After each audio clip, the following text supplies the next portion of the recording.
Assalamualaikum warahmatullahi wabarakatuh. Alhamdulillahirabbil alamin.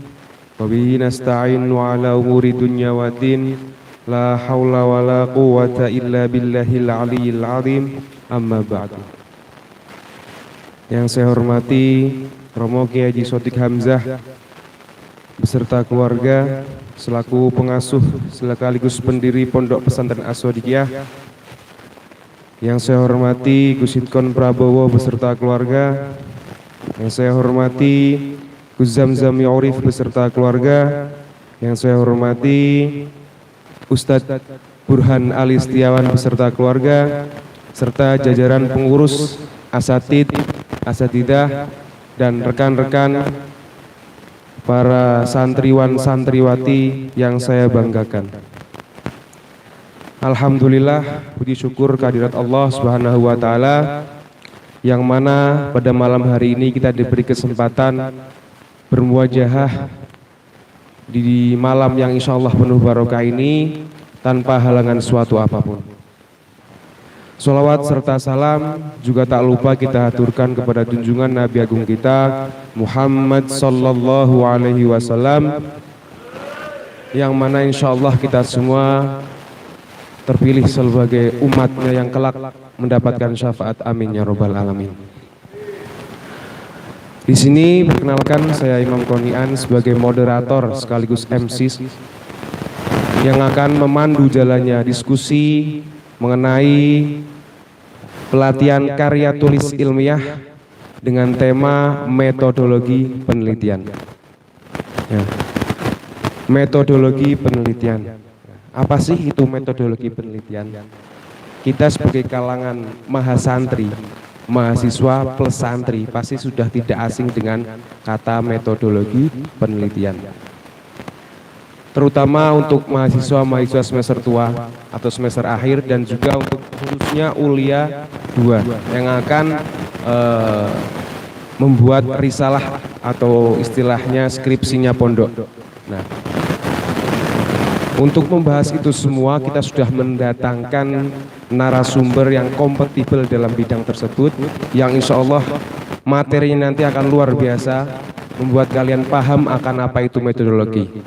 Ya, beliau adalah lulusan S1 Study of Islamic Education di Universitas Islam Sultan Agung.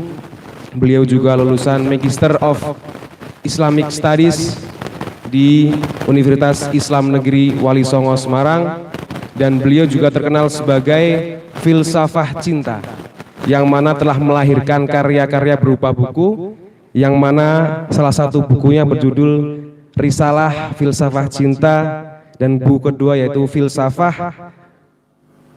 Ringkasan Pemikiran Filosof Klasik dan Modern. Maka dari itu, sebelum kita memberi sambutan kepada beliau, tepuk tangan dulu untuk narasumber kita. Beliau Ustadz Anas MPD. Assalamualaikum Ustadz. Waalaikumsalam. Gimana kabar, sehat? Alhamdulillah, terguncang. Ya, dan di mana beliau ini juga termasih jomblo, ya. Bagaimana nanti santri putih ketika melihat beliau membawakan materinya dengan luar biasa, mungkin bisa tertarik, berminat, nih Ustaz. Nah, kemudian di sini saya akan membacakan susunan acara atau sesi per sesi, di mana yang pertama nanti adanya pembukaan, kemudian nanti ada sesi penyampaian materi oleh narasumber, kemudian ada sesi tanya jawab dan diskusi, dan kemudian ada sesi penutup. Nah, untuk lanjut acara selanjutnya langsung saja saya berikan waktu dan dipersilahkan untuk narasumber menyampaikan materi. Monggo Ustadz Anas.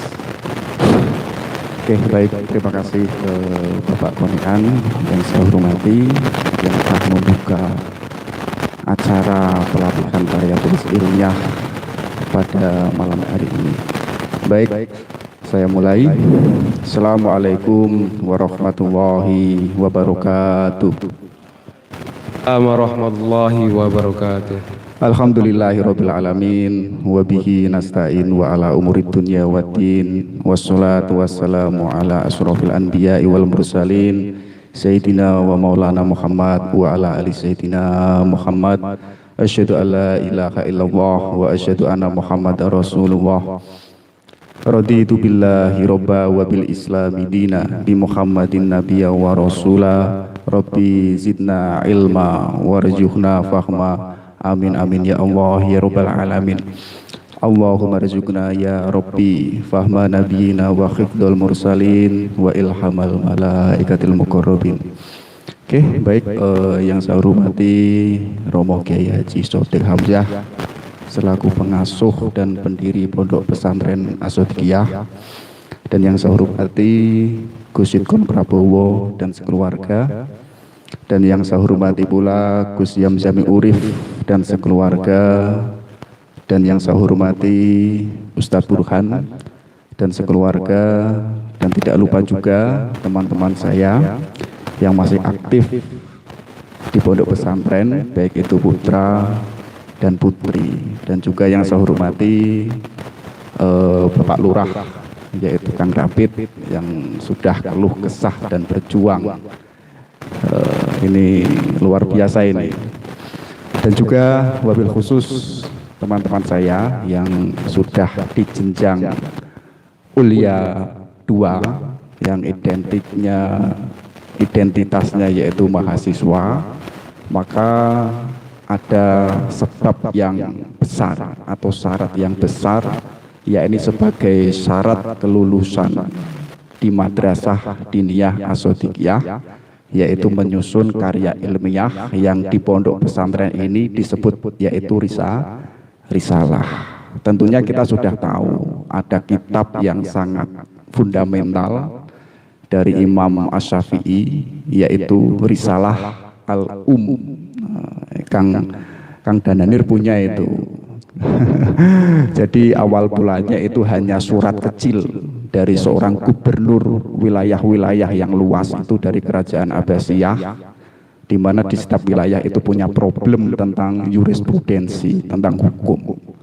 Dan masyarakat bertanya kepada gubernur, dan gubernur itu tidak ahli dalam bidang hukum. Akhirnya dia menyurati Imam Syafi'i. Nah, ketika di tangannya Imam Syafi'i dijawab dari berbagai macam wilayah yang disurati oleh gubernur itu. Nah, saking banyaknya surat itu hingga nanti Imam Syafi'i itu meninggal, dan ada salah satu muridnya yang perhatian khusus, yaitu mengumpulkan surat-suratnya Imam Syafi'i sebagai balasan dari gubernur itu, dikumpulkan semuanya. Dari surat-surat yang banyak itu dikumpulkan semuanya, dikumpulkan menjadilah buku, yaitu Al-Um. Jadi kalau risalah itu sebentuk surat atau kesan pendek atau tulisan pendek yang ditulis oleh seseorang. Nah, maka malam ini kita penting sebagai langkah ke depan, biar nanti ketika sampean step untuk pengujian, dan itu sangat dipertanggungjawabkan, biar itu nanti benar-benar layak dikatakan sebagai karya ilmiah. Oke, baik, pelan-pelan ya, karena ini bicara metodologi. Saya takut kalau salah itu akan mencemari atau mengabsurdkan tulisan sampean. Jadi saya tidak mau tiba-tiba langsung masuk ke tema. Jadi saya ingin mengekspertkan kalian, atau power sampean itu biar bertumbuh untuk menulis. Jadi ada yang bilang bahwa orang boleh pandai setinggi langit, tapi selama ia tidak menulis, ia akan hilang di dalam masyarakat dan dari sejarah. Jadi misalkan Kang Rapid atau teman-teman kok ahli dalam bidang ini, lulusan doktor di Harvard misalkan, lulusan di UGM, itu kan sudah pinter, ilmunya sudah tinggi, tapi kok nggak mau menulis atau nggak mau latihan menulis, orang itu walaupun pinter, dia akan termakan oleh masyarakat dan sejarah. dia tidak ditulis di dalam masyarakat dan tidak dicatat di sejarah. Jadi namanya itu hilang. Namanya itu hilang. Makanya kita mengenal Imam Syafi'i, Hambali, Imam Hazm al-Andalusi. Kenapa kok dikenal sampai hari ini? Karena karya-karya mereka itu masih dikaji sampai hari ini. Bahkan umurnya yang 60 tahun itu tidak ada apa-apanya dengan umur karyanya. Bahkan karyanya itu berabad-abad. Imam Syafi'i meninggal pada akhir 3 Hijriah. Tapi ini sudah berapa Hijriah? Namanya itu masih Harun. Dan itu bukan dirinya atau jasadnya, melainkan itu adalah tulisannya. Maka apa? Bergeraklah menulis. Maka ditegaskan di situ apa? Menulis adalah bekerja untuk keabadian. Sampean itu akan hidup terus. Walaupun sampean itu mati, wafat, ya, tapi sampean itu harum. Sampean itu dalam keabadian. Nah, ini yang ditulis oleh salah satu sastrawan, yaitu Pramudia Anantatur, yang sastrawan Jawa. Bahkan ada juga yang mengatakan, aku lebih takut dengan seseorang yang memegang pena daripada prajurit yang bersenjatakan lengkap. Jadi yang paling ditakuti sebenarnya itu seorang penulis. Karena seorang penulis dengan gagasannya itu mampu menggerakkan masyarakat, mampu menggerakkan mayoritas, karena terpengaruh dengan ide-idenya, dengan pemikirannya. Dari pemikirannya itu dia itu bergerak. Contoh kecil, gara-gara buku The Prince, bukunya Machiavelli itu, Hitler itu mampu menguasai berbagai negara. Gara-gara buku The Prince, karena terpengaruh dengan bacaannya. Bahkan ceritanya Hitler kalau tidur itu di sampingnya itu ada buku The Prince-nya Machiavelli itu buku-buku pemimpin diktator. Nah, jadi sampean harus menulis. Nah, kalimat ini yang diucapkan ini adalah dari Napoleon Bonaparte yang pernah menguasai Mesir. Nah, oke. Sekarang kita masuk ke tema besarnya. Jadi kalau sampean ingin menulis, pasti ada bayang-bayang.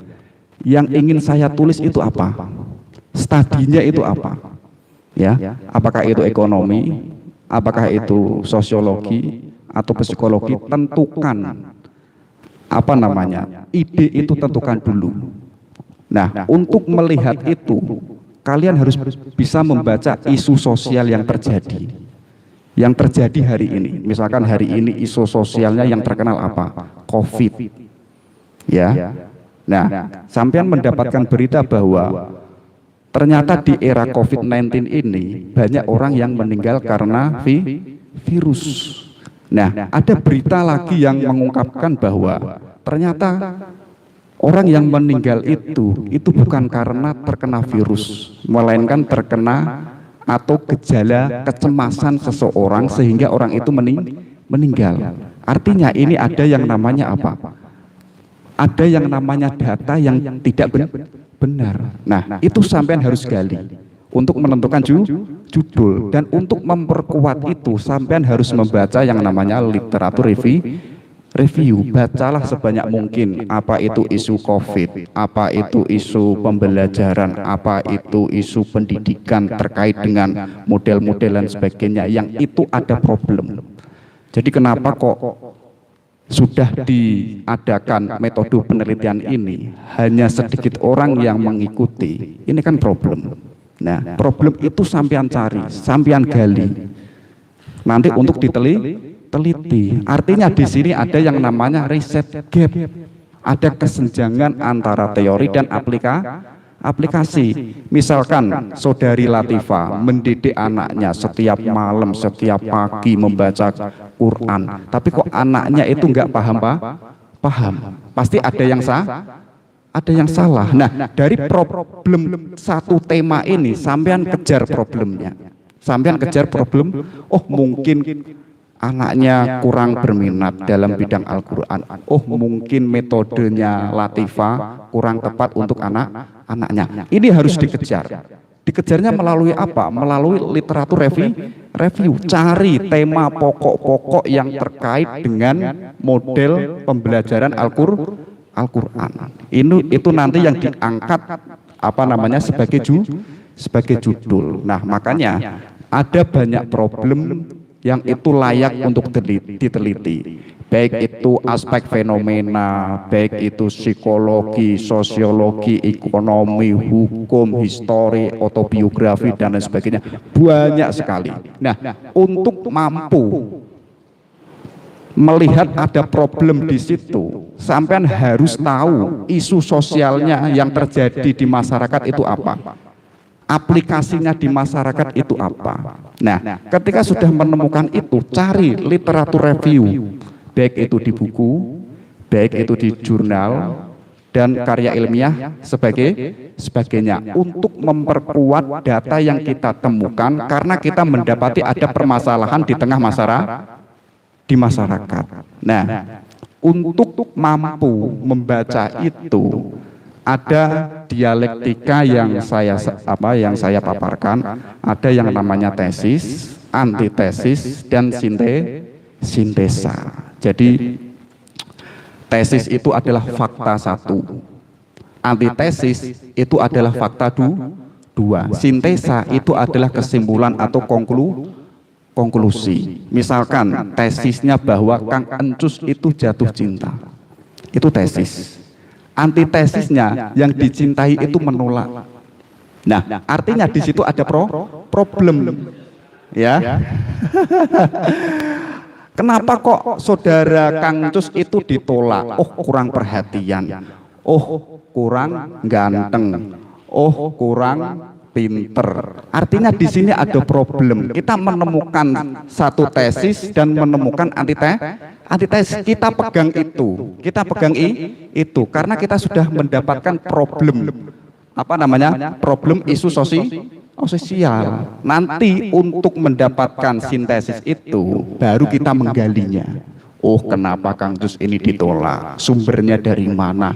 Datanya apa? Akibatnya apa? Dan lain sebagainya. Nah, untuk menentukan judul ini, sampean harus ada bayang-bayang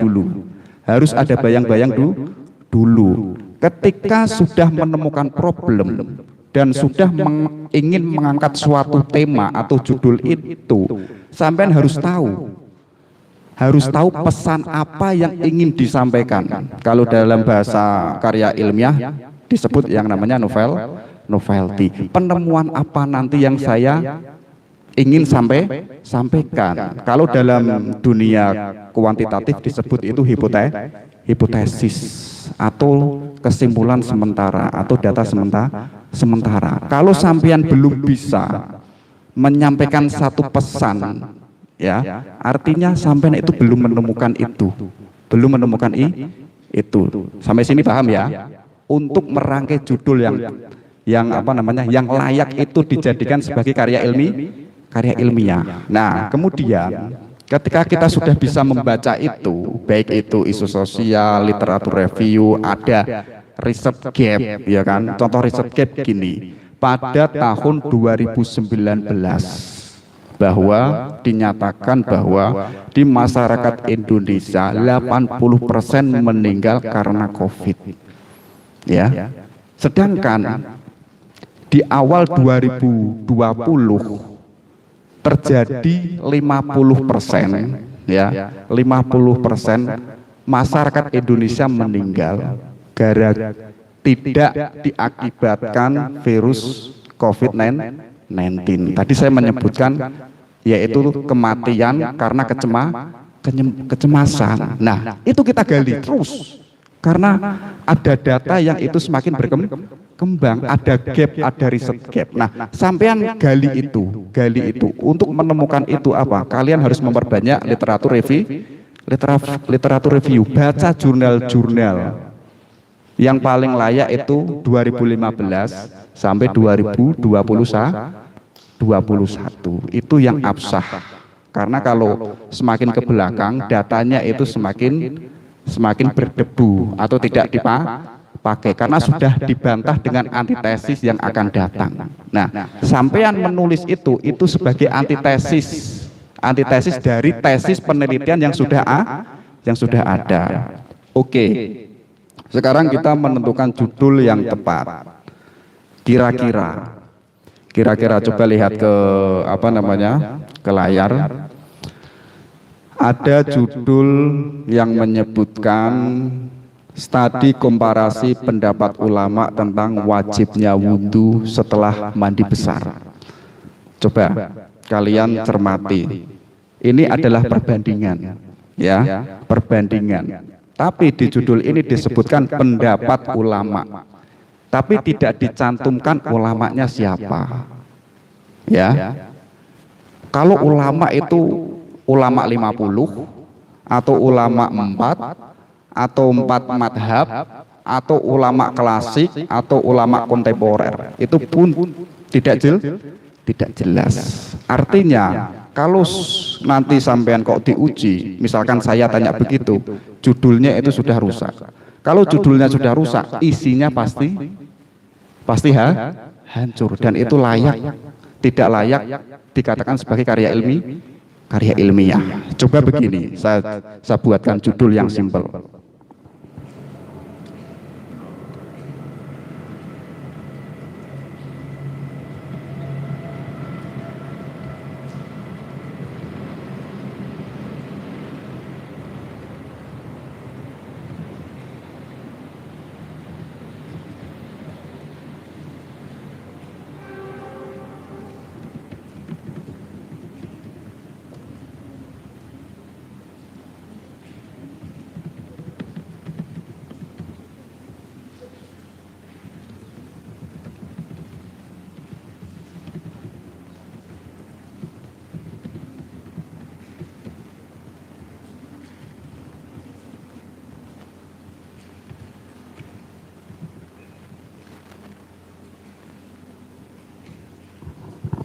Oke, kira-kira gimana konsep wudhu terhadap orang berpenyakit kusta? Ada problem nggak? Nah, ada problem nggak?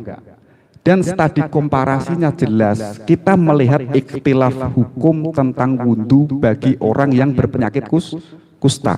Sampean fokus di Imam Syafi'i dan Imam Sauri. Jelas bagaimana pandangan mereka tentang wudhu.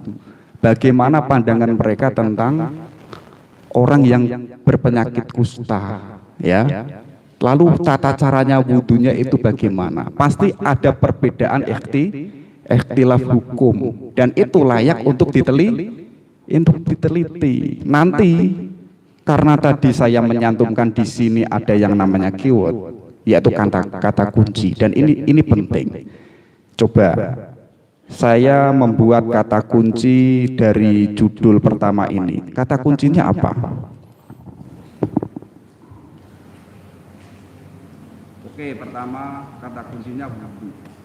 Wajibnya wudhu.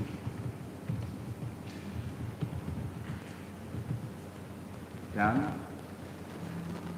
pendapat ulama. Pertanyaan. Keywordnya wajibnya wudhu dan pendapat ulama. Tanda tanya besar, iya kan? Nah, fokusnya di mana? Ulama siapa? Perspektif wudhunya, hukumnya siapa? Itu masih tanda tanya besar. Artinya, ketika kita membuat judul, kita nggak usah bertele-tele membuat judul yang banyak. Simple saja. Tapi sampean menemukan kata kuncinya itu apa? Oh, kata kuncinya adalah konsep wudhu. Jelas, pertama, nanti pengertian wudhu, unsur-unsur wudhu, pandangan Imam Syafi'i tentang wudhu, pandangan Imam Sauri tentang wudhu, kemudian yang kedua kata kuncinya penyakit kusta. Apa itu penyakit kusta? Ya, pendapat para medis tentang penyakit kusta. Nanti terakhir dibahas yang namanya pandangan Imam Syafi'i, Sauri tentang wudhu bagi orang yang berpenyakit kusta. Persamaannya apa? Perbedaannya apa? Yang diteliti Jelas. Makanya ketika sampean itu menentukan judul harus tahu keywordnya itu apa. Kata kuncinya itu apa? Kata kuncinya cukup 2 atau 3. Kalau kata kuncinya 4 sampai 5 itu absurd. Itu berarti bukan karya ilmiah. Yang moco bingung. Dan itu kalau dimasukkan di jurnal 5 tahun itu nggak akan publish. Itu ya. Menentukan judul karya ilmiah clear sampai di sini. Saya contohkan lagi misalkan sesuai bidang saya.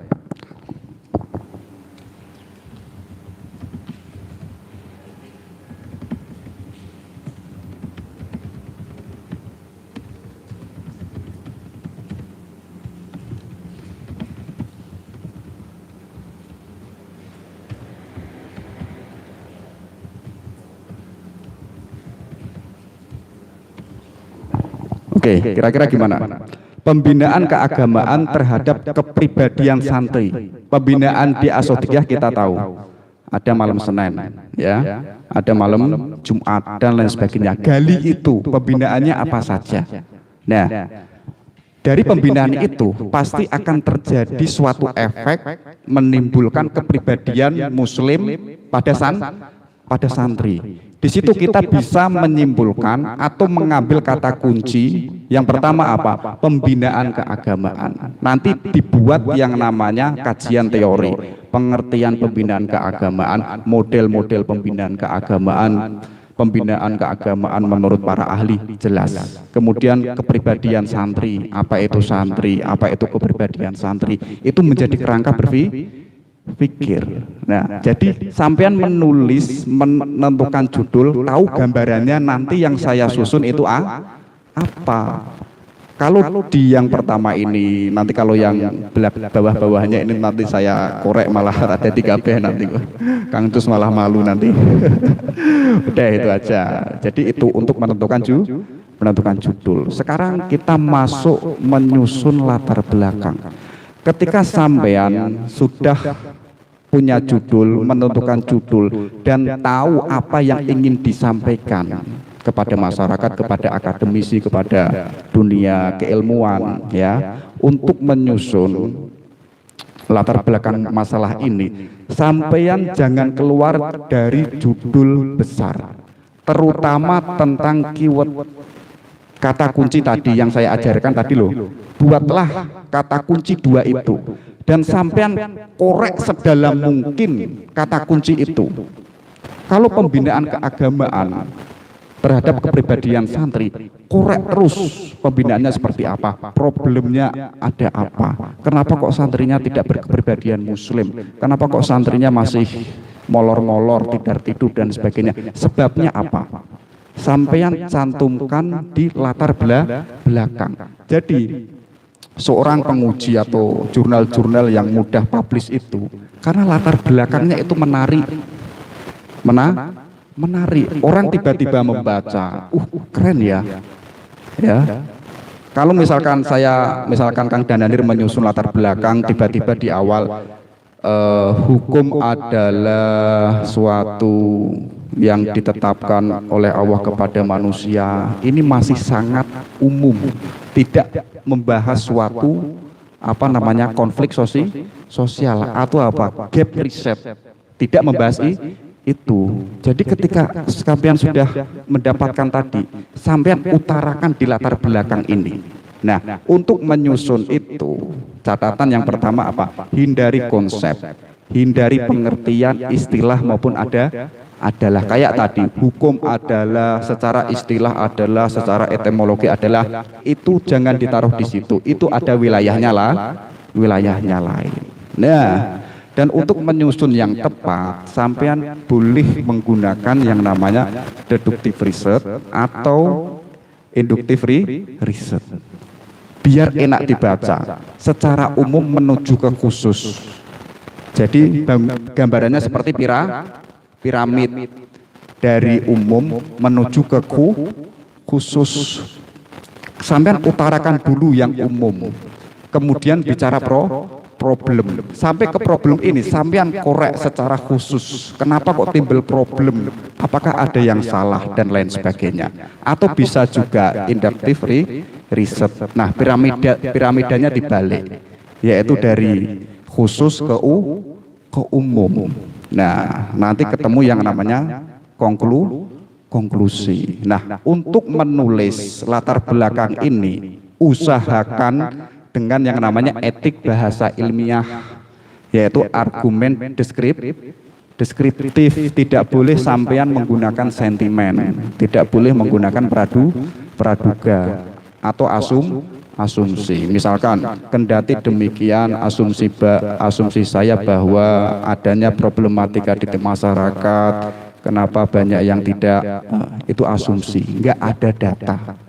Ya, nanti kalau sampean membuat footnote-nya pakainya apa? Asumsi saya gitu. Kan enggak boleh, harus dengan argumen deskriptif. Misalkan sampean meneliti HTI, sampean dari NU meneliti HTI, pasti ada yang namanya doktrinasi.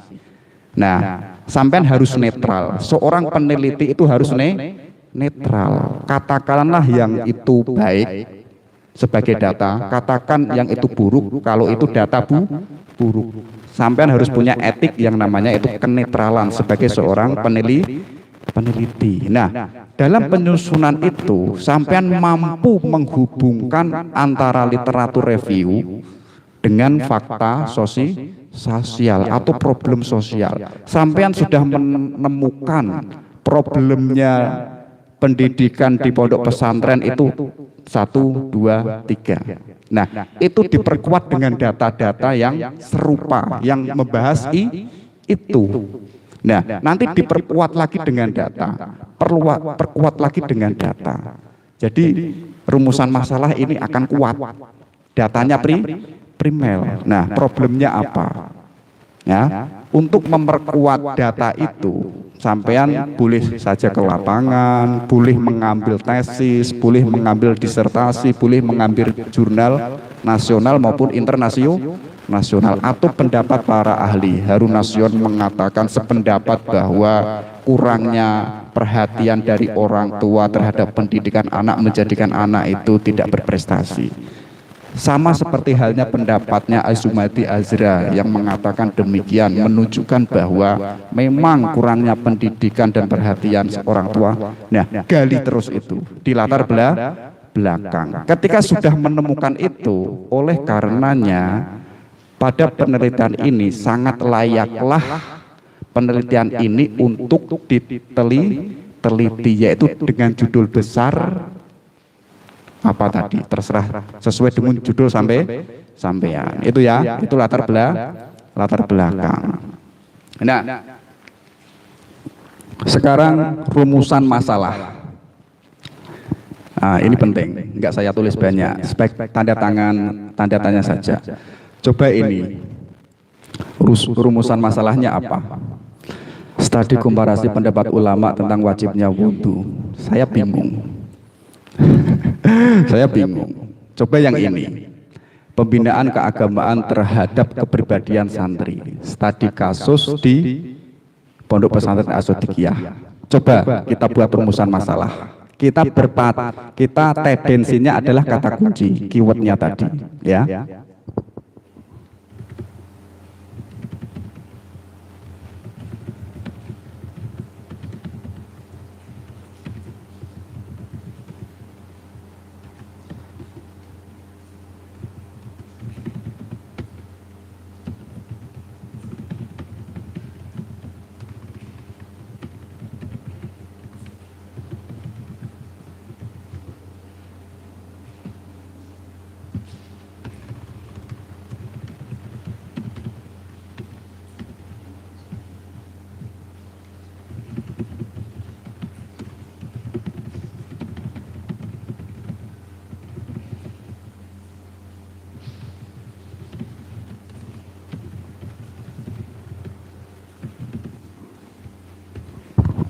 Oke, kira-kira gimana? Jadi rumusan masalah enggak?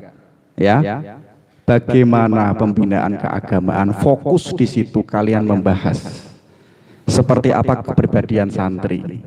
Pasti sampean menemukan datanya nanti kepribadiannya santri seperti apa. Lalu bagaimana pelaksanaan pembinaan keagamaan terhadap santri asodiki, kepribadian santri asodiki, sodikiyah. Kalau misalkan judul di atas ini saya buat rumusan masalah, aku nggak mampu. Aku nggak mampu. Nah, dari rumusan masalah ini ya, sampean pegang kuat. Itu yang sampean teliti, nggak boleh yang lain. Dan untuk bisa meneliti itu, sampean harus mampu menentukan rumusan masalah. Nah, untuk mampu merumuskan masalah itu, sampean harus tahu keywordnya apa tadi dari judul besar. Nah, ini jantungnya penelitian itu di sini. Kalau sampean sudah menentukan ini, judul apapun yang sampean sampaikan nggak bakal dibantah oleh pembimbing atau penguji, karena jelas yang diteliti arahnya, jalannya itu jelas. Sampean nggak ngeluyur, nggak sakarpe dewe. Nah, rumusan masalah sedikit saja itu ya. Yang penting sampean ada gambaran. Kemudian sekarang menuju ke riset methods. Yang pertama ya, sampean harus tahu judul yang saya angkat itu jenisnya apa. Jenisnya itu lapangan atau kuantitatif atau riset pustaka. Misalkan saya membuat judul begini.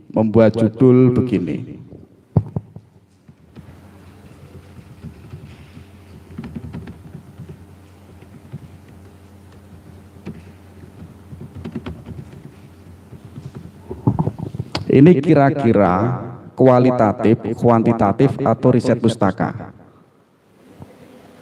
Nggak terlihat. Konsep cinta dalam perspektif Robiah Al-Adawiyah. Kira-kira lapangan, kuantitatif, atau riset pustaka? Riset pustaka. Coba saya kembangkan.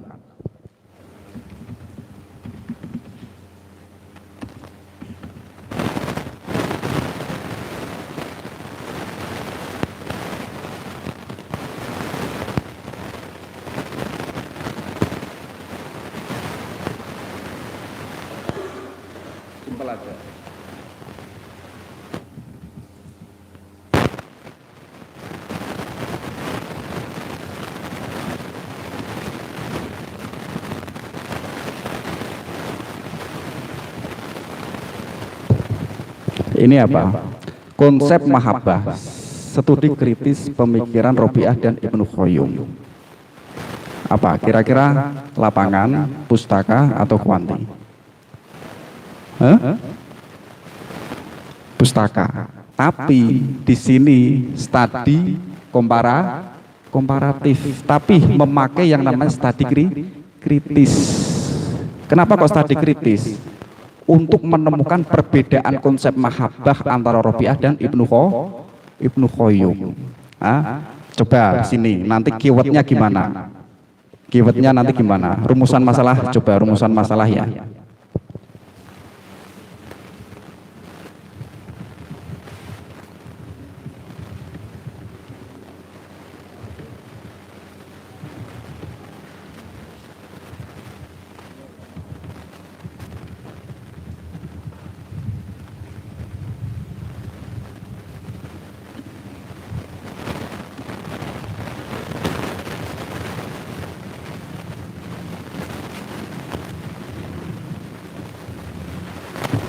Oke, rumusan masalahnya ketemu ya. Dan rumusan masalah ini sampean pegang, dan inilah nanti yang sampean teliti. Jenisnya apa? Jenisnya yaitu studi pustaka. Nah, sampean harus jelas itu.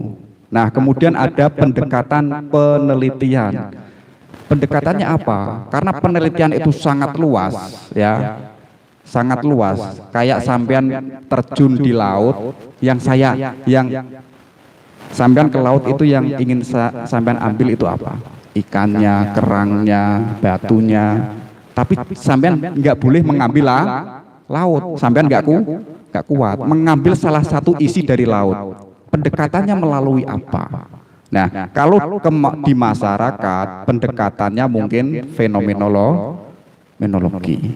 Kalau pendekatannya itu agama, bisa jaga pendekatannya itu sosiologi atau sosiologi agama, memakai teorinya Max Weber bisa, atau memakai psikologi atau analisis dan lain sebagainya, psikoanalisis Sigmund Freud dan lain sebagainya. Nah, harus jelas pendekatannya itu apa. Kalau misalkan di pesantren pendekatannya itu kok misalkan fenomenologi, itu agak rancu karena itu komunitas kecil. Jadi ada cerita, saya pernah memakai pendekatan fenomenologi di Bantai.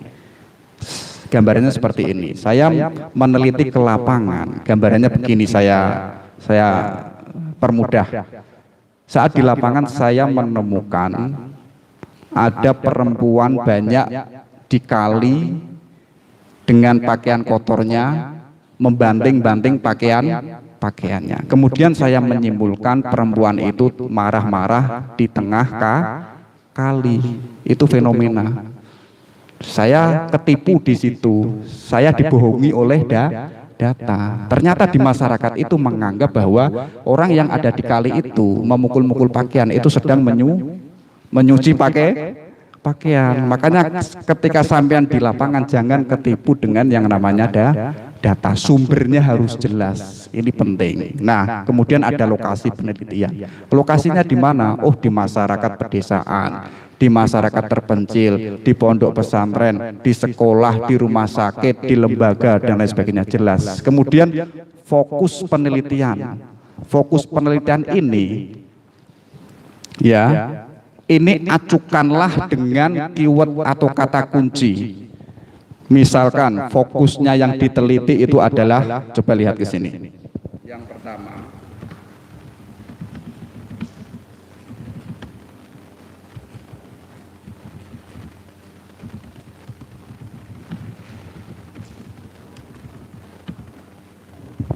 nah, fokus yang diteliti ini, pembinaan keagamaan itu apa saja? Oh, ada Asmaul Husna. Oh, ada pembacaan Alfiah Ibnu Malik. Kemudian kepribadian santri. Oh, istiqomah. Oh, suka memberi. Oh, suka menolong. Oh, suka senyum. Nah, tulis itu fokus yang diteliti. Nah, kemudian sumber data. Sumber data ini penting. Ini adalah ketika sampean sudah masuk ke lapangan, sampean ingin meneliti, yang sampean ingin temui itu siapa? Yang itu hubungannya dengan judul yang sampean teliti. Kalau neliti masyarakat tentang pendidikan agama, yang diteliti itu adalah para tokoh agama, orang tua atau perangkat desa, untuk mengetahui gambaran masyarakat di situ seperti apa, untuk mengetahui bagaimana orang tua mendidik anaknya. Kalau tokoh agama, bagaimana model mereka dalam menerapkan pendidikan. Kalau di pesantren, sumber datanya bisa pengurus, bisa pengasuh, atau bisa dan lain sebagainya. Nah, kemudian tinjuan pustaka. Ini coba. Tinjuan pustaka ini sampean mengacu lagi ke kata kunci. Kata kuncinya tadi apa? Misalkan pembinaan keagamaan, sampean rangkai. Oh, pengertian pembinaan keagamaan, unsur-unsur pembinaan keagamaan. Apalagi pendapat para ahli tentang pembinaan keagamaan. Selesai kajian tinjuan pustakanya itu. Kemudian korek lagi, apa itu kepribadian santri, apa itu santri, kemudian konsep santri itu seperti apa. Korek terus. Dan itu harus dengan sumber yang primer, sumber yang tidak keluar dari judul besar. Oke. Kemudian teknik pengumpulan data, sampean sudah tahu lah, ada wawancara, ada dan dokumentasi. Nah, wawancara ini sampean harus ulet merasa sok kenal. Makanya ada terstruktur, ada non struktur. Terstruktur itu sampean sebelum ke lapangan, sampean menyusun dulu di tempat sampean. Kira-kira nanti ketika saya di lapangan, apa yang ingin saya ajukan kepada narasumber yang ingin saya temui, itu terstruktur. Dan untuk membuat yang namanya interview ini, sampean jangan kemana-mana. Gunakanlah pegangan atau tongkat tadi, keywordnya itu. Ya. Nah, kalau non struktur, kalau saya memakai non struktur karena suka jagong. Jadi ada orang yang itu sumbernya kuat, saya jagongi, saya ajak ngobrol. Dan itu tidak keluar dari apa yang saya teliti, menggali datanya di situ, ya, menggali fakta di lapangannya di situ. Kalau wawancara saja, datanya itu tidak kuat, harus diperkuat dengan observasi, ya. Observasi ini sebagai data tambahan yang kedudukannya sama dengan wawancara. Nanti ada perbedaan enggak ketika saya mengobservasi dengan wawancara yang saya dapatkan.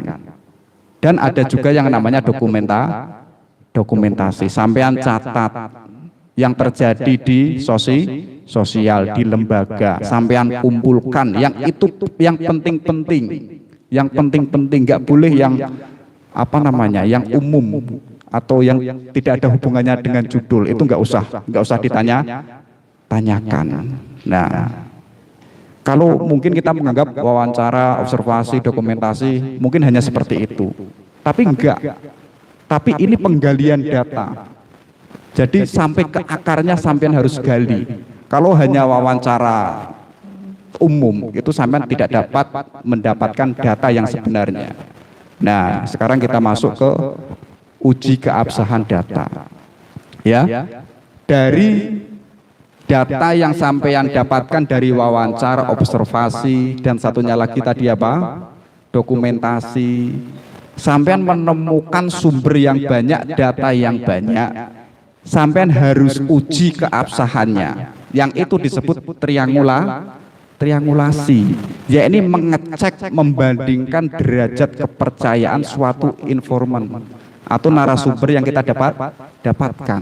Oh, dari sini kok ngomongnya ini, dari sini ngomongnya ini. Dari 10 orang ngomongnya kok berbeda-beda. Nah, dari 10 ini sampean ambil yang lebih banyak. Ambil yang lebih banyak. Itulah yang terkuat. Itulah yang absah. Karena kita mengambil dari mayoritas ke minoritas. Nah, harus diuji.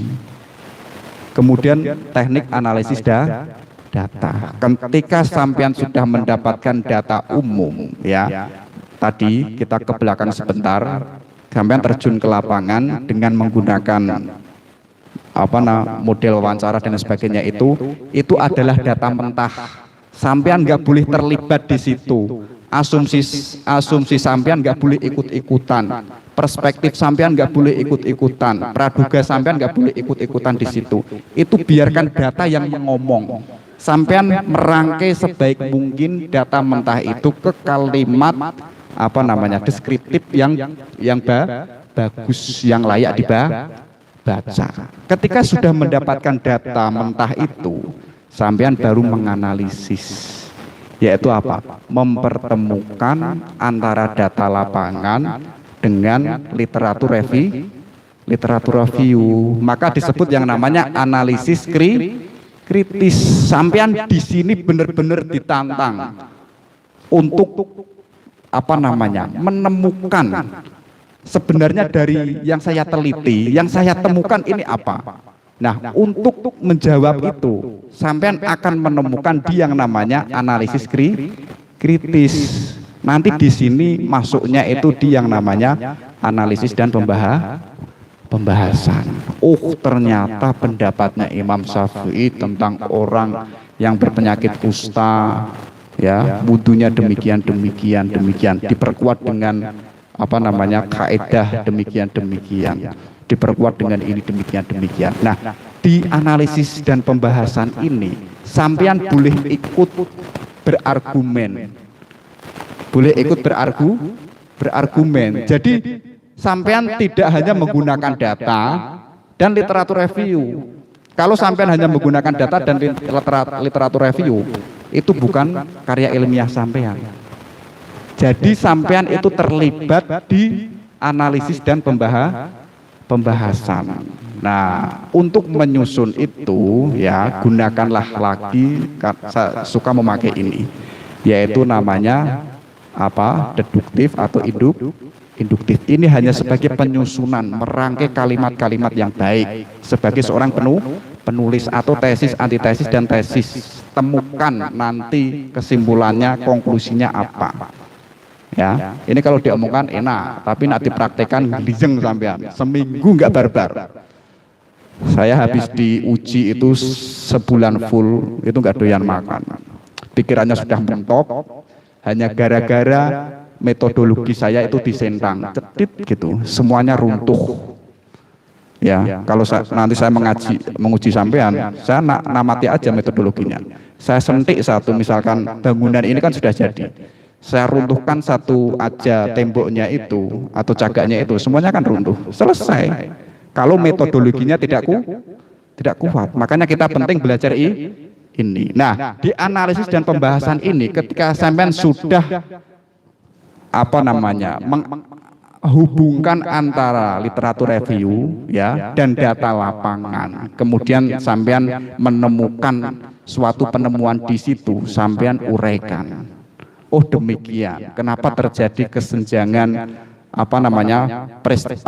kematian di Indonesia? Oh ternyata itu adalah trauma psikologis. Trauma psikologis di antaranya adalah karena takut ekonomi menurun, takut pekerjaannya hilang, takut ketemu. Penemuannya itu, ya kan? Nah, itu membantah penemuan-penemuan yang sebelumnya. Jelas. Nah, ketika sudah mendapatkan itu, baru ditarik kesimpulan. Jadi pembahasannya itu banyak, ya. Untuk menyimpulkan pembahasan yang banyak itu coba diremes, ya. Jadi sedikit. Simpelnya seperti itu. Kalau ditulis ya juga mumet. Nah, itu kesimpulan. Nah, kalau sudah dari awal sampai akhir, sampean sudah menemukan novelty-nya dan mampu menyimpulkan, baru sampean menyusun abstrak. Abstrak itu dibuat di belakang. Kalau dibuat di depan, kalau sampean belum menemukan apa-apa, kok sudah menyusun abstrak, kan lucu. Nah, abstraknya ini jelaskan bahwa dalam penelitian ini menggunakan model pendekatan kualitatif. Di antara penemuan penulis dengan judul besar bahwa di antara penemuan yang pertama ini, kedua ini, ketiga ini selesai. Itu abstrak. Oke, yang terakhir. Nah, ini buat ingat-ingat sampean aja, buat status tadi. Karena metode saudara itu tidak dapat dipercaya, maka sudah pasti seluruh hasil dari penelitian ini tidak bisa diterima. Contoh kecil, saya kembali ke judul. Ini aja lah, kalau di atas terus malah saya nggak enak sama pemiliknya, saya nggak tahu pemiliknya. Fikih toharoh, tata cara dan syarat bersuci orang yang menggunakan perban. Problemnya apa? Isu sosialnya apa? Literatur reviewnya apa? Bisa menemukan enggak? Kalau nggak mampu menjawab itu, atau juga gini, kata kuncinya apa? Kalau nggak bisa menjawab, itu sudah tidak dapat dipercaya. Ada juga yang unik ini. Pentingnya pengetahuan bersuci setelah haid bagi santri As-Shadiqiyah. Lah memang penting.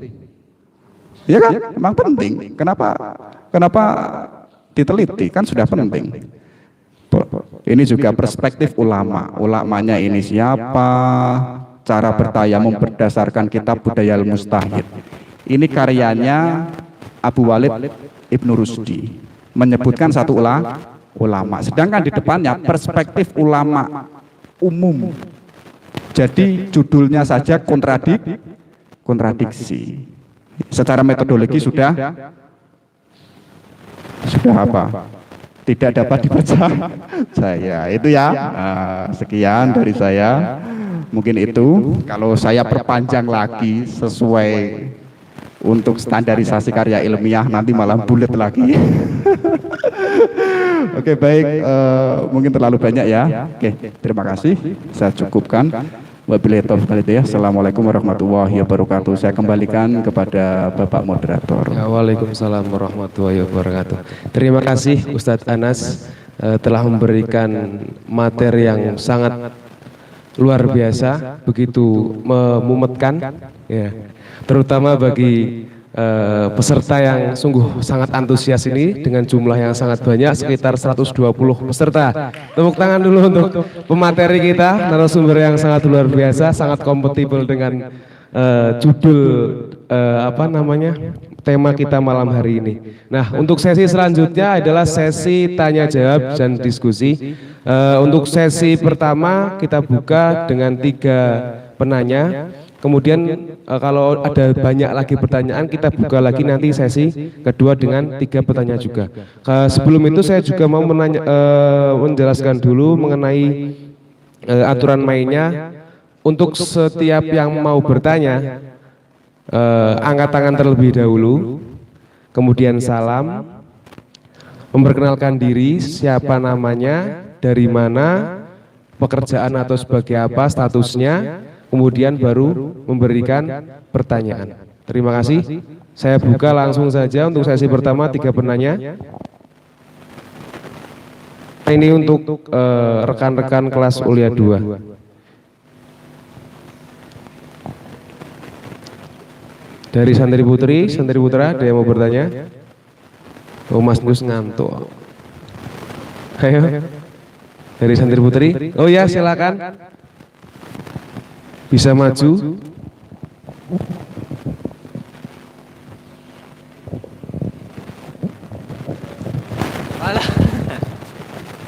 Assalamualaikum warahmatullahi wabarakatuh. Nama saya Muhammad Ali Faik Anidom, asal dari Jakarta. Pekerjaan joki tufel. Pekerjaan joki tufel. Ingin menanyakan terkait tadi metodologi penelitiannya. Ketika apabila metodologi penelitian itu sudah salah, apakah memang seluruhnya itu runtuh atau masih ada yang bisa dipertahankan mungkin? Apakah dari metodologinya salah sampai harus mengubah judul atau bahkan mengubah rumusan masalah atau bagaimana? Oke, sekian. Assalamualaikum warahmatullahi wabarakatuh. Oke, terima kasih. Pertanyaan masih saya tampung dulu, nanti untuk jawabannya nanti setelah 3 penanya selesai. Untuk selanjutnya, silahkan bagi peserta yang mau bertanya. Silakan yang Putri, monggo Mbak Latifah, Mbak Uma. Ya, monggo. Monggo.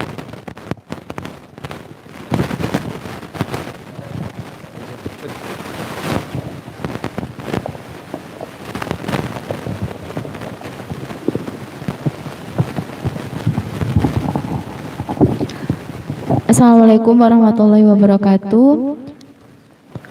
Waalaikumsalam. Saya Umah dari Ulia 2. Saya izin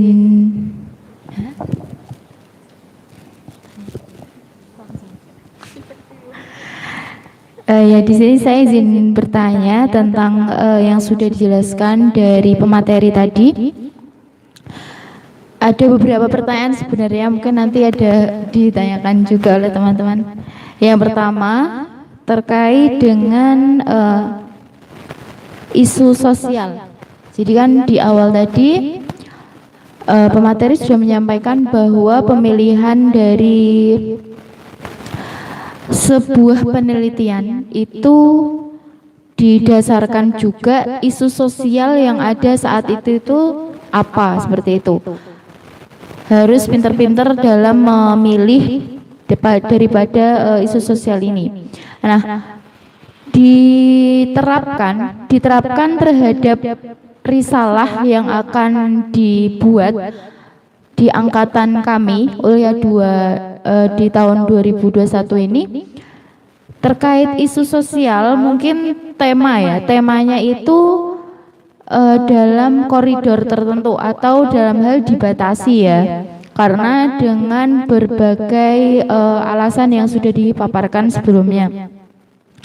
Nah, padahal dari pribadi saya dan juga teman-teman itu mempunyai keinginan atau ingin mengeksplor beberapa isu sosial yang mungkin akan dibuat sebagai penelitian dalam risalah ini, seperti itu. Nah, kemudian bagaimana agar tetap mengeksplor atau memang kita ya mau nggak mau dengan keterbatasan ditentukan tersebut kita harus ya nurut gitu. Kemudian padahal mengeksplor yang sebelumnya tidak ditentukan tadi itu masih mengarah dengan tema yang ditentukan sekarang yang dibatasi itu, tapi tetap kemarin tidak di ACC seperti itu. Entah tidak di ACC-nya itu karena perspektif bareng-bareng atau secara sepihak, saya juga kurang paham. Nah, kemudian selanjutnya untuk literatur mungkin yang pertama tadi isu sosial ya. Yang kedua, pertanyaan yang kedua yaitu tentang literatur. Nah, terkait literatur sama halnya, terbatas juga. Mengapa saya bilang hal ini atau literatur ini terbatas? Karena tema yang diambil atau tema yang dibatasi tadi itu bersumber dengan beberapa mungkin para ulama, kitab-kitab salaf, kemudian mungkin didorong juga dengan berbagai literatur lain seperti yang sudah dijelaskan tadi, jurnal atau yang lainnya, dan mungkin literatur review seperti itu. Nah, menurut saya sebagai yang menurut saya sebagai seorang peneliti, maksudnya peneliti di risalah ini gitu, yang mau dibuat oleh dua ini. Jadi kami itu merasa terbatas terhadap literatur ini karena tema yang diambil mengarah ke salafi, seperti itu yang pertama. Dengan keterbatasan kami yang sebenarnya belum pantas ya di Ulia 2 gitu. Tapi mau nggak mau tetap naik terus ke Ulia sampai ke Ulia 2 dan mau lulus sudah. Gitu. Dengan kemampuan baca kitab yang terbatas, dengan kemampuan wawasan lain juga terbatas seperti itu. Nah, andaikan ada sejenis workshop seperti itu ya, workshop tentang literatur yang mengarah ke salafi. Itu yang pertama. Kemudian kalau memang tema di dalam risalah ini dibatasi atau ditentukan, alhamdulillah lagi kalau dari pihak pondok itu ada perpustakaan pesantren, perpustakaan pondok pesantren, di mana di situ kita bisa mengeksplor lebih dalam. Mohon maaf Mbak Umah, karena ini sesinya dalam pertemuan kali ini topiknya adalah metodologi penelitian. Saya rasa apa yang Anda pertanyakan itu terlalu melebar karena kita juga terbatas oleh waktu. Mungkin bisa langsung saja utarakan apa pertanyaannya saja. Ini terlalu melebar jauh. Itu malah bahkan lebih bukan pertanyaan melainkan bentuk komplain terhadap keputusan daripada panitia seperti itu. Oh iya baik. Ya. Jadi bukan maksud saya untuk melebar ya pembahasannya karena ini terkait literatur juga dalam yang dijelaskan oleh pemateri tadi. Kalau misalnya pemateri tidak menyampaikan terkait sumber, saya juga tidak akan mengarah ke literatur seperti itu. Intinya seperti itu. Mungkin dari saya apabila kurang berkenan pertanyaannya, Mohon maaf. Terima kasih. Wassalamualaikum warahmatullahi wabarakatuh. Waalaikumsalam warahmatullahi wabarakatuh. Mungkin untuk sesi pertanyaan pertama ini cukup karena tadi Mbak Umah juga mewakilkan ada 2 pertanyaan ya Mbak Umah ya. Nah, mungkin bisa langsung dijawab oleh Ustaz Anas. Pertanyaan pertama dari Muhammad Ali Faik Anidom dari Jakarta sebagai joki TOEFL. Pertanyaannya adalah, apabila metode itu sudah salah, apakah seluruhnya penelitian itu akan rusak atau tidak dipercaya atau tidak disahkan? Ataukah masih ada yang bisa dipertahankan, baik itu melalui judul, topik, atau hal lain yang masih bisa dipertahankan daripada penelitian itu? Oke, baik. Saya akan menjawab dari pertanyaan Kang Faik, ya. Jadi kenapa kok terjadi yang namanya apa, Pak Konian? Lupa saya. Ganti judul gitu ya, ganti judul biasanya. Atau enggak ganti tema gitu. Ganti tema, gara-gara metodologi. Saya sebutkan bahwa jantungnya penelitian itu bukan yang namanya banyaknya pembahasan. Ya, sampean risalah halaman 100, 200. Aku enggak akan mengatakan wow kalau sebelum saya melihat metodologinya. Berbeda kalau sampean menulis buku, boleh 100, 200, 300 sepuas Anda. Tapi dalam karya ilmiah intinya itu simple. Sampean tahu problemnya apa, alat yang sampean gunakan apa, jenisnya apa, langkah-langkahnya apa, novelty-nya apa. Simple itu. Nah, biasanya para peneliti ya itu kelemahannya di metodologi. Jadi yang diangkat atau yang digali datanya itu salah sasaran. Yang seharusnya pembinaan keagamaan, tapi yang digali kok apa namanya? Pendidikan agama. Salah jalur enggak ini? Salah jalur. Atau kemarin misalkan saya meneliti anak nelayan, ya, yang saya teliti kok anak pedesaan. Artinya datanya itu bohong. Kalau datanya bohong, artinya itu penelitiannya juga isinya bohong. Bisa juga sampean menguraikan di dalam itu tanpa data, tanpa yang namanya sumber linier, itu juga bohong. Misalnya begini, misalnya Mbak Umah dengan judul apa tadi? Apa Mbak Umah judulnya? Gini aja, kembali ke ini. Konsep wudhu terhadap orang berpenyakit kusta, ya. Sampean di sumbernya, catatan full note-nya itu banyak menyebutkan berpenyakit kulit, berpenyakit gatal-gatal, berpenyakit borok misalkan. Datanya primer enggak ini? Datanya enggak primer, secara tidak langsung datanya itu enggak kuat.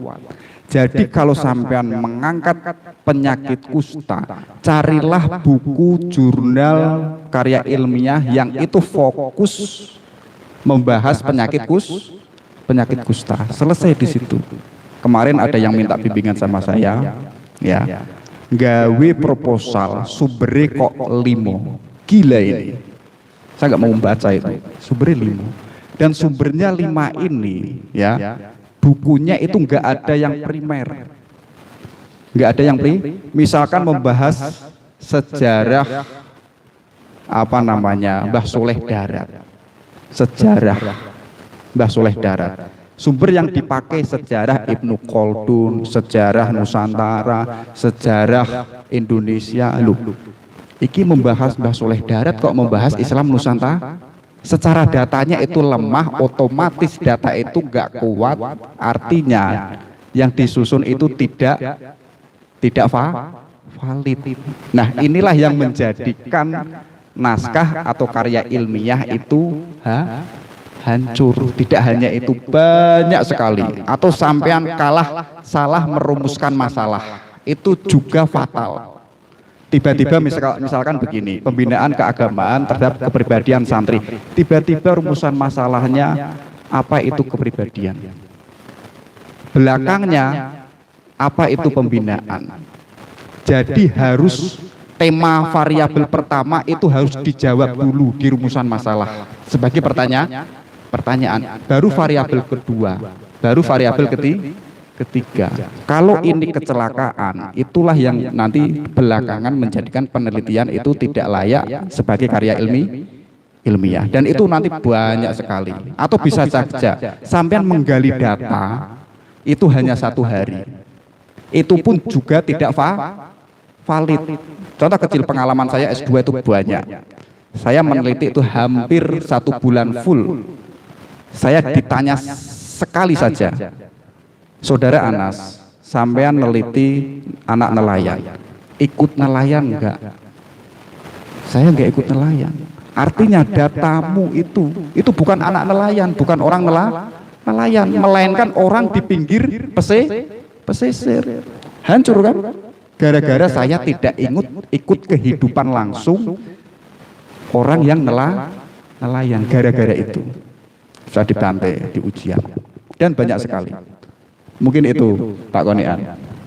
Oke, lanjut untuk ke pertanyaan yang kedua dari Mbak Umah Ulya 2. Yang pertama pertanyaannya adalah mengenai isu sosial. Mungkin bisa saya sedikit gambarkan terlebih dahulu bagaimana pertanyaannya. Ini maksudnya dari tema risalah pada tahun kali ini kan temanya sudah dikerucutkan atau sudah ditentukan, yaitu mengenai tema berkaitannya dengan toharoh. Nah, yang dijelaskan dari Ustadz Anas tadi mengenai isu sosial itu adalah isu-isu terkini, isu-isu yang sedang terjadi di sekitar kita. Nah, yang ditanyakan oleh saudari Mbak Umah ini, bagaimana sih caranya mencari isu sosial yang terkini, sedangkan dari kita temanya itu sudah dibatasi. Mungkin seperti itu Mbak Umah. Ya, pertanyaan seperti itu. Mungkin bisa ya betul, atau ada yang kurang? Ya, mungkin seperti itu Ustaz. Jadi kita terbatasi oleh tema, yaitu dengan tema toharoh. Nah, bagaimana caranya kita melihat isu-isu sosial yang berkaitan dengan toharoh di mana yang seperti ini gitu Ustaz. Karena terbatasnya. Oke. Tadi intinya Mbak Umah itu ada kegelisahan, ada trauma psikologis. Kenapa kok enggak secara lebar saja studinya kan? Mau ekonomi, mau kesehatan, mau pendidikan, mau hukum, pengennya kan luas. Itu dia mau meneliti itu. Nah, sedangkan di sini ditetapkan oleh Kang Rabit itu hanya khusus toharoh. Nah, itu ya. Tadi intinya kan begitu yang disampaikan. Nah, lalu kalau itu ditetapkan di toharoh, untuk mencari isu sosialnya itu bagaimana? Iya kan? Sosialnya itu bagaimana? Isu sosial, saya menyampaikan di sini ya. Jadi kalau sampean sudah tahu kerangka berpikir ilmiah, sampean menyusun skripsi, jurnal, tesis, itu akan lebih mudah. Akan lebih mudah. Nah, ini yang saya pakai di sini. Isu sosial ini ya biasanya dipakai oleh para perangkai jurnal. Jadi isu pada minggu hari ini jurnal itu mengangkat apa? Kebanyakan mengangkat apa? Yang terjadi di sosial itu apa? Nah, tapi sampean di situ menemukan harus membaca dulu itu. Yang disebut itu apa? Literatur review, baca sedalam mungkin. Sampean tadi kok meneliti tentang Toharoh Imam Syafi'i. Kalau belum membaca bukunya Imam Syafi'i, itu juga sampean akan kesulitan di situ. Makanya perbanyak literatur review sebelum menyusun karya ilmiah. Oke, sekarang saya kerucutkan isu sosial. Kalau di Toharoh, coba kalian lihat problem kayak tadi saya menyebutkan ya. Mungkin gambaran sampean kalau Toharoh itu ya hanya sebatas tema Toharoh. Ya kan? Oh, Toharoh kok kayak begitu. Coba kalian kaji lebih luas. Topik variabel pertama tetap Toharoh. Oh, mungkin sampean bisa memperbandingkan ulama Sunni dengan Syiah terkait dengan Toharoh. Itu isu sosial. Pasti metodologi cara berpikir istimbat hukum mereka berbeda. Nah, sampean di sini menemukan problem. Nah, ketika sudah menemukan itu, misalkan Tobai itu kan ulama Syiah dari Tunisia atau mana itu. Dia kan Syiah, gali itu. Dia ikhtilaf hukum wudunya itu seperti apa. Dikomparasikan dengan Imam Syafi'i ketemu satu. Saya buatkan lagi yang kedua. Tadi pun saya sudah menggambarkan Toharoh bagi orang yang berpenyakit kusta. Dapat judul saya, misalkan perspektif Imam, misalkan perspektif Imam Malik dan Sayyid Sabiq tentang Toharoh, problematika era klasik dan era globalisasi. Jadi enggak? Tetap tema besarnya itu Toharoh. Mengkajinya Sayyid Sabiq ya. Dia ulama modern dan Imam Malik. Pasti terjadi perbedaan. Fokusnya di era klasik dan era globalisasi. Karena fikih itu tidak statis, melainkan berkembang. Nah, jadi begitu. Tidak pentingnya Toharoh itu apa? Itu jadi rumusan masalah. Nanti kalau sudah ketemu itu, bagaimana konsep wudu atau pertama biografi Imam Malik, ya, bagaimana latar belakang kehidupan di era klasik itu, dan sampean komparasikan dengan Sayyid Sabiq yang hidupnya itu di era globalisasi, yang dimana hukum fikih itu sudah berkembang semakin kan ketemu itu. Nah, makanya kalau nanti agak bingung di judul itu bisa diskusi di WA. Katanya saya mau dimasukkan di grup itu. Tuh banyak. Atau juga sampean bisa mengangkat ulama-ulama yang itu modelnya rasionalis, ulama Mu'tazilah, hubungkan dengan ulama Sunni tentang hukum Toharoh ketika berangkat haji. Kan bisa. Nah, pasti metodologinya orang Mu'tazilah ini, dia menomorduakan ayat. Nomor satunya itu adalah rasio. Pasti ada perbedaan antara ulama Mu'tazilah dan Sufi ketika Toharoh pergi haji. Banyak itu. Nah, jadi itu Mbak Umah. Gimana bisa dipahami? Jadi kalau sampean menganggap Toharoh itu sempit, tadi saya di sini saja itu sudah bisa mendapatkan judul. Ada berapa judul tadi? Ada 4 atau 3 itu. Sudah ketemu dan itu layak untuk diteliti. Oke, gitu Pak Konian. Itu saya rasa untuk jawabannya sudah mewakili untuk yang literatur review juga ya. Bagaimana Mbak Uma, apakah ada yang mau dipertanyakan mengenai jawabannya? Apakah masih kurang puas atau cukup mengenai jawaban dari narasumber Ustadz Anas? Cukup? Nah, cukup. Mungkin untuk sesi pertama sudah cukup. Kemudian saya buka lagi untuk sesi pertanyaan kedua. Dibuka lagi untuk 3 penanya dari Santri Putra yang mulia 2 mungkin ada yang mau bertanya? Mas Jus, Mas Husna, Mas Alfian dari Santri Putri. Monggo.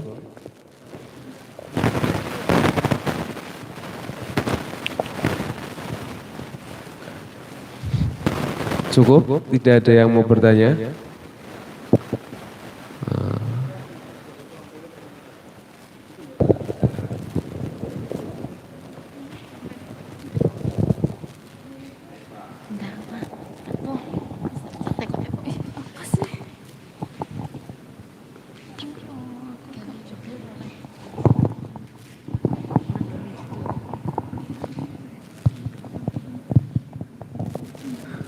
Oke, silakan bisa langsung.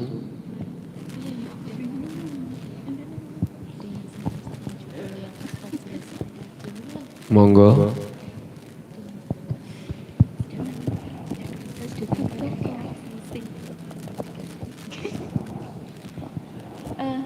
Mas, tapi agak keluar tema nggak apa-apa ya? Pakai make up. Iya, bisa. Najio. Ayo, Mbak. Waktunya. Ya. Bismillahirrahmanirrahim. Assalamualaikum warahmatullahi wabarakatuh. Waalaikumsalam warahmatullahi wabarakatuh. Perkenalkan, nama saya Latifah, saya dari kelas Ulia 2. Di sini saya akan menanyakan, mungkin agak keluar dari yang telah disampaikan ya. Tadi kan udah ada beberapa judul yang dijelaskan. Nah, ternyata judul-judul dari kami itu memang tidak sesuai dengan variabel X dan Y. Nah, di sini kan tentang enggak pakai menggunakan literatur ya, metodenya literatur. Sedangkan saya sendiri kalau di fakultas sendiri itu menggunakan metodenya kualitatif, kuanti, dan eksperimen.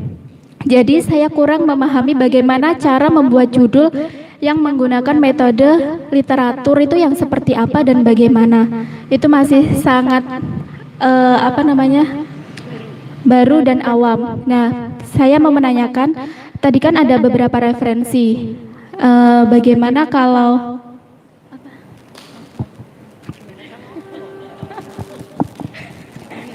iya.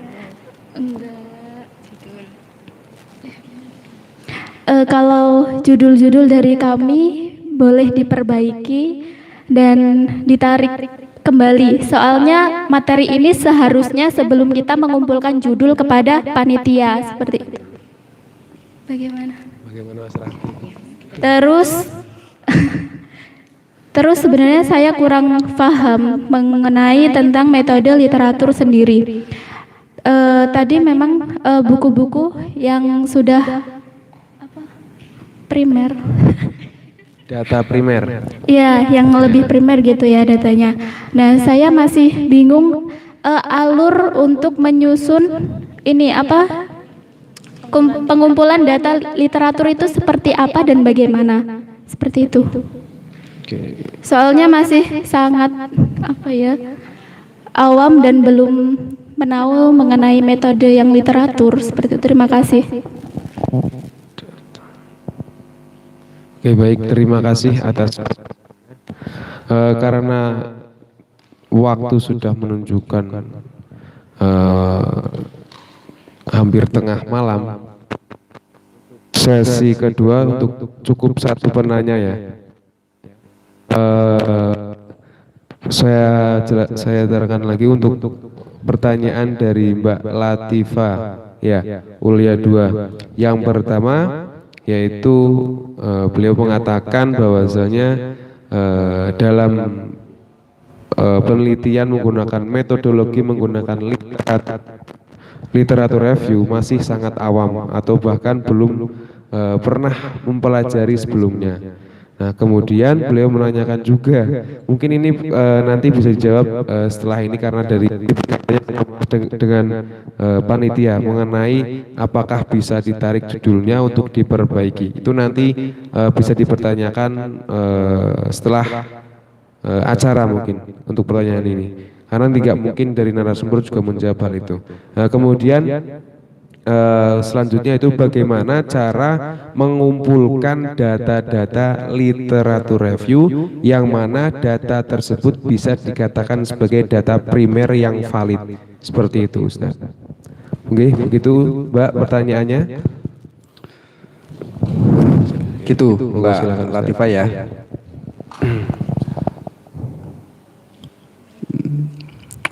Oke, coba kita buka di yang namanya jenis penelitian dulu. Nah, tadi saya sebutkan bahwa ketika sudah menemukan judul besar dan tahu keywordnya itu apa, sudah menyusun rumusan masalah, ya. Coba sampean amati judul yang sampean judul yang sampean buat jenisnya itu apa? Kuali, kuanti, atau pustaka. Tadi Mbak Latifah fokus di pustaka. Contoh kecil gini. Artinya kita bicara tentang sumber data. Ya, Mbak Latifah ya.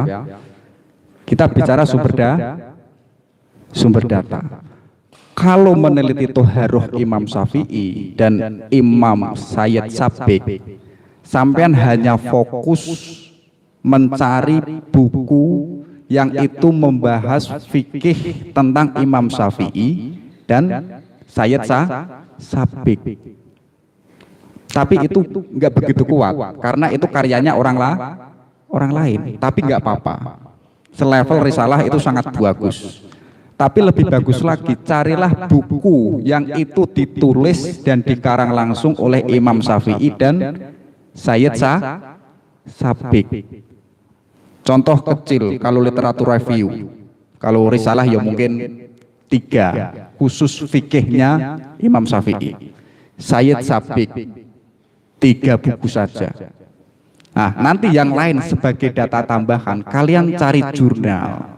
Nah, jurnal itu yang fokus membahas fikih toharohnya Sayyid Sabiq dan Imam Syafi'i. Sampean kok misalkan jurnalnya Imam Malik, Imam Qayyum Al-Jauziyah atau Ibnu Rusdi, ini data non primer atau keluar jalur. Jadi relnya itu sampean sudah keluar kebanjiran. Kalau dicek itu, ini datanya kalau misalkan nanti daftar pustaka, sampean misalkan risalahnya sudah selesai, judulnya adalah Toharoh Imam Syafi'i dan Sayyid Sabiq. Saya cek saja daftar pustakanya, misalkan daftar pustakanya ada 15, tapi di situ sumber primernya itu hanya 3. Yang lain itu misalkan ada fikih wanita, fikih orang hamil, fikih era kontemporer. Nah, otomatis risalah ini tidak kuat. Paling tidak dari 10 daftar pustaka ini sampean mampu 8 atau 7 sumber primer. Itu yang pertama, Mbak Latifah. Itu literatur review atau kajian pustaka. Kalau sumber data tadi sudah saya jelaskan, sampean harus tahu siapa yang digali datanya. Contoh kalau ke masyarakat, contoh kalau ke pesantren, pembinaan keagamaan, sumber datanya banyak. Ada pengurus, ada kiai, ada gusitkon, ada asatid. Pegang itu, selesai itu saja. Sampean gali sedalam-dalamnya, ya, topik judul yang sampean angkat, datanya itu sampean gali di sumber-sumber yang sudah sampean tentukan. Sampean kok mencari pembinaan keagamaan santri, sampean menggali datanya itu di kantin atau di guru-guru SMK, di guru-guru SMP, itu juga salah sasaran atau keluar jalur. Nah, itu penting bagi etik seorang peneliti. Seperti itu Kang Konian, cukup dari saya ya. Baik, terima kasih untuk jawabannya dari Ustadz Anas. Bagaimana Mbak Mbak Latifatul, apakah sudah puas dengan jawabannya? Nanti di diskusi di WA aja. Oke. Nah, ini sedikit ada penjelasan dari perwakilan dari panitia risalah, beliau Ustadz Rabitul Ulia. Monggo Ustadz. Baik, terima kasih atas waktunya. Mungkin langsung saja tanpa perlu basa-basi. Tadi ada beberapa pertanyaan yang teknis itu ya sebagaimana diusulkan dari panitia, yang tentunya juga kami sudah mempertimbangkannya dengan Dewan Guru atau Dewan Asatidz dan Ustadzah. Jadi alasan pertama kami kenapa penggunaan tema umum, lagi-lagi perlu kami sampaikan bahwasannya harapannya dengan munculnya adanya penulisan-penulisan risalah ini dari Ulia 2 ini setidaknya akan menjadi satu dokumen berkas yang yang bagus, yang baik, yang bertema. Bagusnya kan kalau semisal di dalam berkas satu berkas itu kan alangkah baiknya itu kan satu tema semua.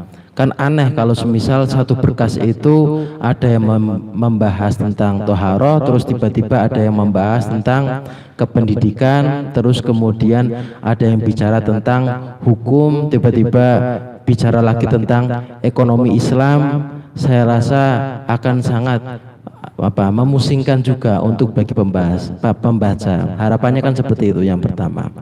Nah, kemudian adapun untuk judul yang apakah bisa untuk diubah lagi, sangat bisa.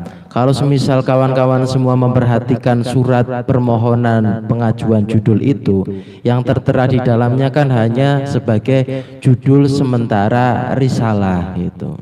Jadi apabila ada perubahan nanti silakan dikonsultasikan ke pembimbingnya masing-masing. Toh juga sudah dibagi pembimbingnya siapa, kemudian pembantu pembimbingnya siapa. Nanti didiskusikan sama beliau-beliau gitu. Kenapa dibuatnya seperti ada permohonan pengajuan judul, supaya istilahnya kami dari Madrasah Diniyah juga bisa memfilter gitu. Kira-kira yang sekiranya juga agak cocok atau mampu untuk tahu ini yang mau ditelita apa gitu. Walaupun memang masih banyak sekali kekurangan, tapi sedikit kami mempertimbangkan itu cukup baik. Akan tapi penyempurnaannya baru nanti kemudian kepada pembimbingnya masing-masing seperti itu. Nah, adapun untuk istilahnya pelaksanaan metode kelas metode penelitian ini sebetulnya kan baru pertama kali. Kalau tadi dikeluh kesahkan penelitian saya di fakultas seperti ini, penelitian saya di fakultas seperti ini, memang berbeda-beda. Bahkan di tataran kami mungkin Dewan Asatidz, antara saya yang dari backgroundnya Fakultas Hukum, kemudian ada Ustadz Koniaan backgroundnya Fakultas Teknik, kemudian ada Ustadz Anas yang backgroundnya dari kependidikan, hampir ketiga-tiganya itu penelitian, konsep penelitiannya itu hampir berbeda.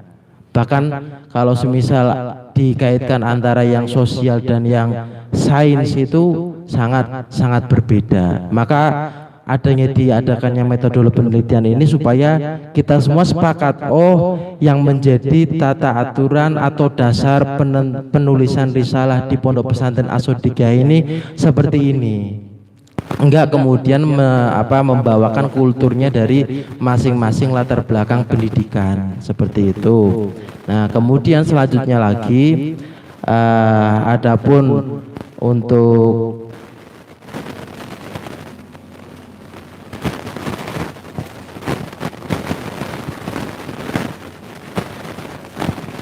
ya pokoknya pada intinya harapan kami dari Madrasah Diniyah juga supaya setiap tahunnya itu ada peningkatan. Kalau mungkin yang dulu-dulu itu dilaksanakan istilahnya kan ini buah dari evaluasi dari tahun kemarin.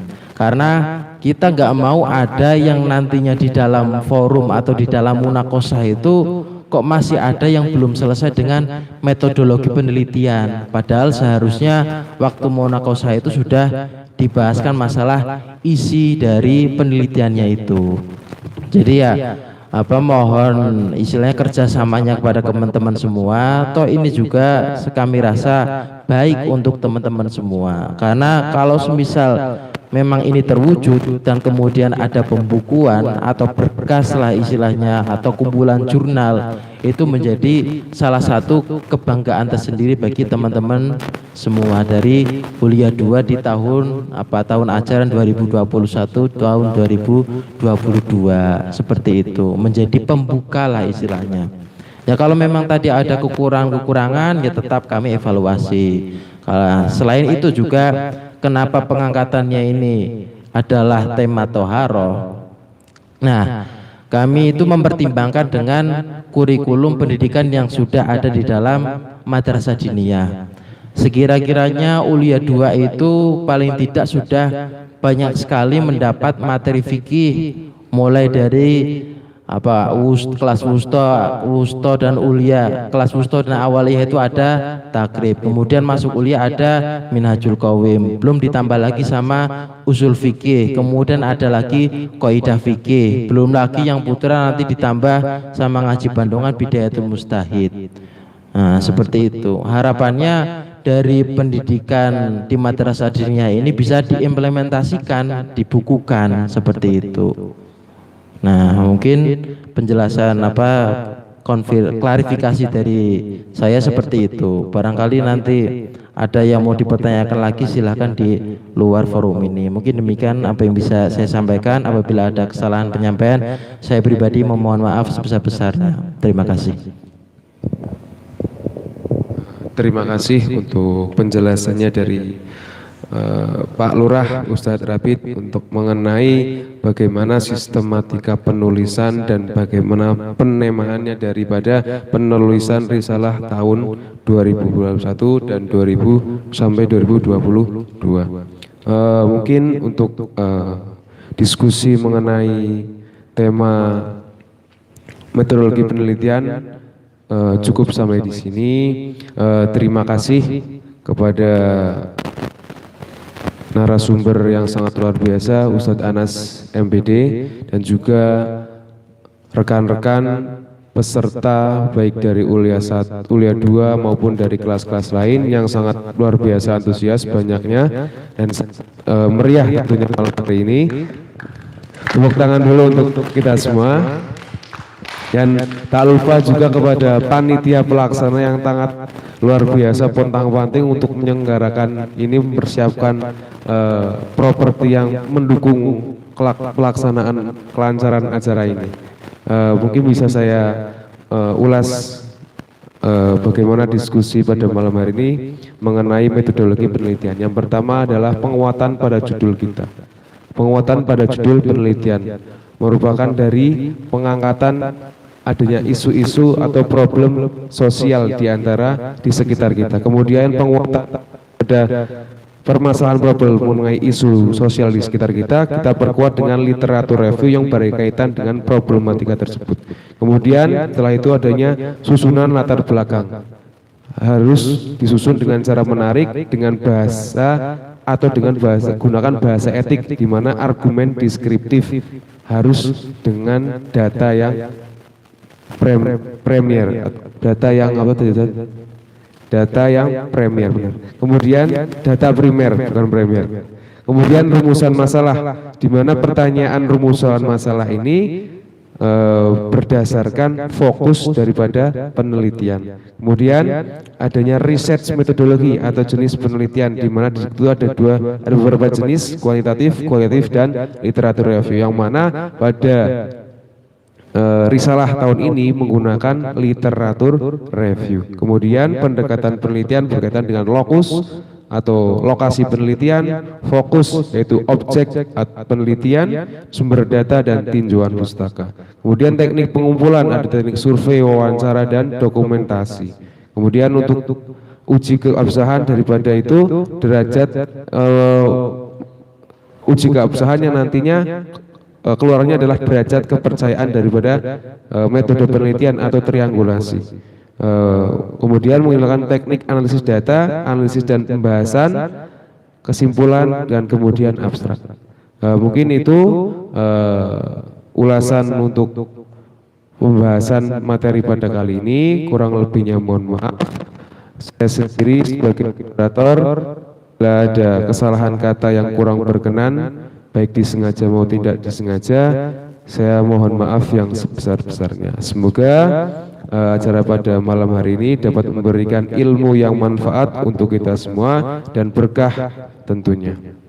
Oke, sebelum kita menutup